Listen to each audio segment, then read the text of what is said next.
Hang on. Okay. Go ahead. We're broadcasting. I'm George. I'm 80 years this old, and I have Alzheimer's. Alzheimer. Okay. Hi, I'm Kathy. I'm George's wife. He recently found out he has severe Alzheimer's. He decided he wanted to broadcast a live channel of his illness, and it is based on that even with Alzheimer's, you can be loved and feel love too. The reason we're doing this is we just being recently, you might as well say, diagnosed with this disease, and it being so severe that we felt that we didn't want anybody else out there that might be dealing with this or have a family member inflicted with this, or even a best friend or a friend or a neighbor. We want to make people see what the disease can do. Also know that even with the disease, the person can love, can feel love, and can also give love. We don't want people to feel that just because somebody has Alzheimer's, you have to avoid them. You can't have communication with them, or you have to put them in a closet.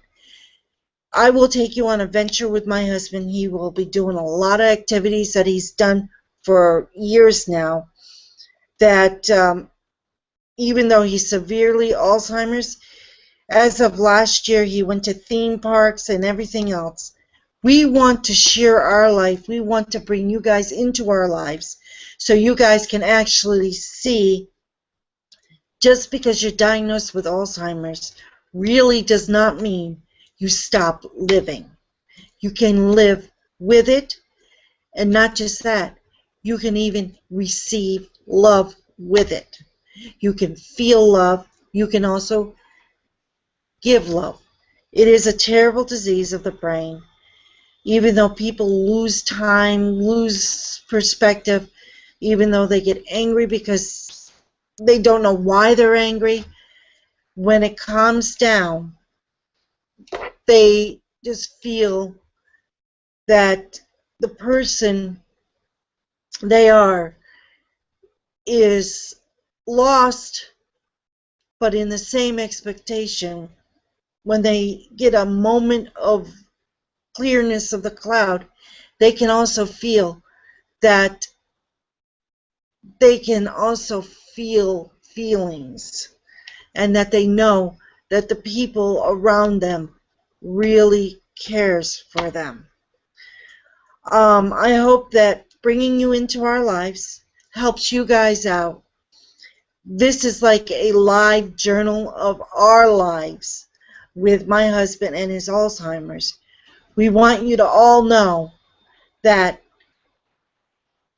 we will be doing these little short live YouTubes or whatever, and I will be getting a vlogging camera soon, so you'll just won't be seeing them in our house when we go out or whatever, even when we go to the doctor's appointment.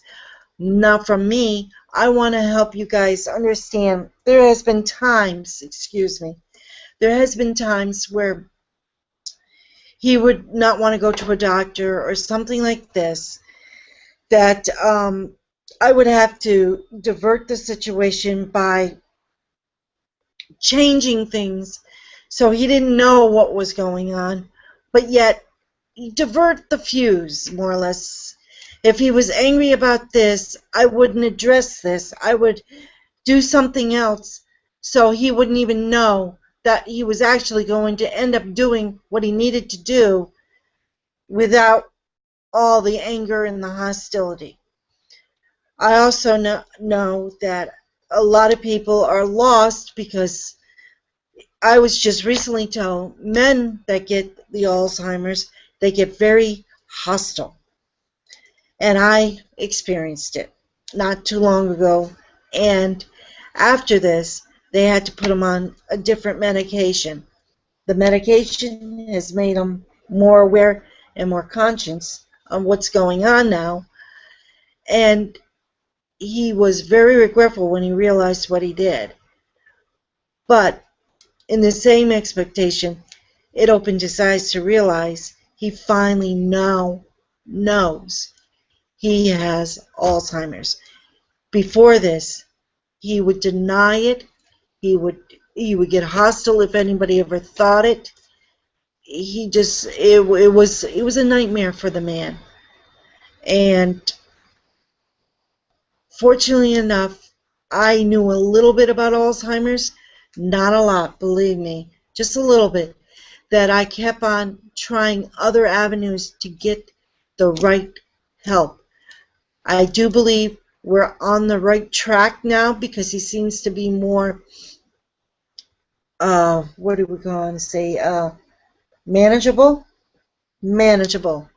And he seems not to be getting so hostile over everything anymore. So we'll see how things go and everything else. And I hope that these little YouTube videos helps you guys out.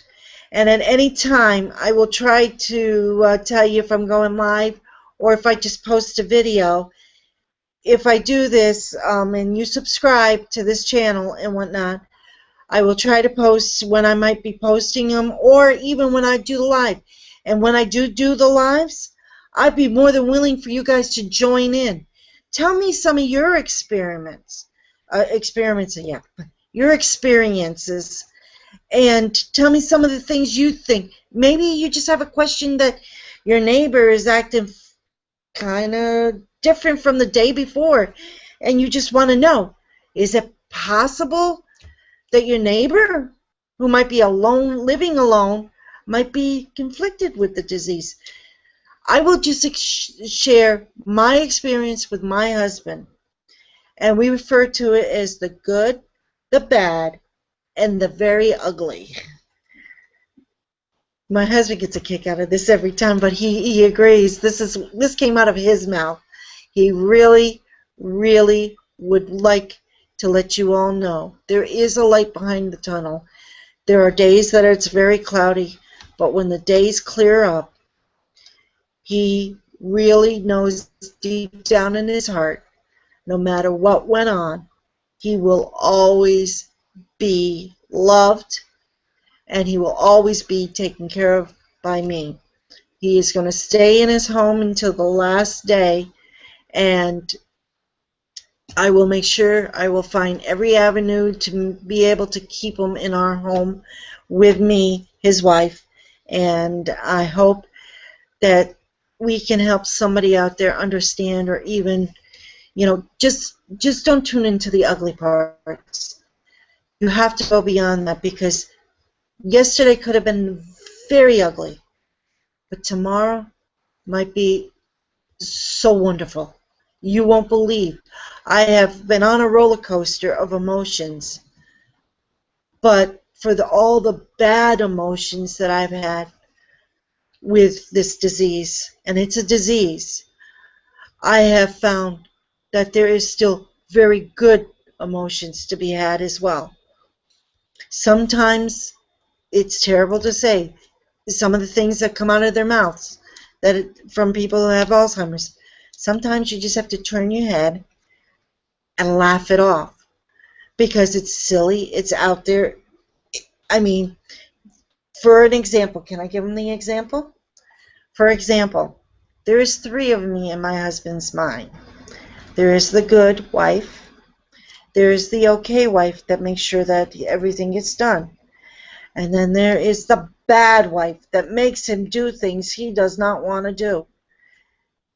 And for months now, I had to fight my other 2 alter egos, and it's been terrible. It's been triumph and whatnot. It's gotten to the point where now it's just like, okay, I'll go with it.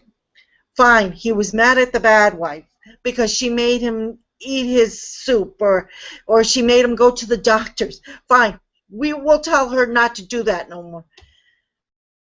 because if I address him and say, no, it's me, which you'll see, I will post some videos in the beginning before he was actually seen by a neurologist of the triumphs and the troubles I was having with him. I will post those too, and please, please, it's a very, very blunt, very, I mean, it's raw, okay? I'm going to post them, and he's putting his life out there to let you see this. You will see, it's like I was arguing with myself because the words wasn't getting past the fog. And the more I tried to convince him it was me, the more angrier he became. So, not to cut you guys short, but it is very late right now. It's actually 12:03 a.m. I just wanted to put this out there, get it going. In a couple of days, my vlogging camera should be coming. The couple of the things that I did video on my phone, I'm uploading right now. So with any luck, I'll have those posted so you can see the beginning of this. But do not judge my husband from the beginning. You got to take the picture, the whole picture from here on in. I promise you there are going to be terrific days. However, I'm also going to promise you also there are going to be severely bad days. But at least you'll be able to see them all. And no matter how bad it gets, there is a light beyond that tunnel. We want to just say God bless, and we hope that you subscribe. Yes, and we both. really, really would like to interact with more people that do have Alzheimer's or their families or friends. So until next time, see you later. You want to say goodbye? Look at the camera Look at the camera. and say goodbye. I see it now, and goodbye.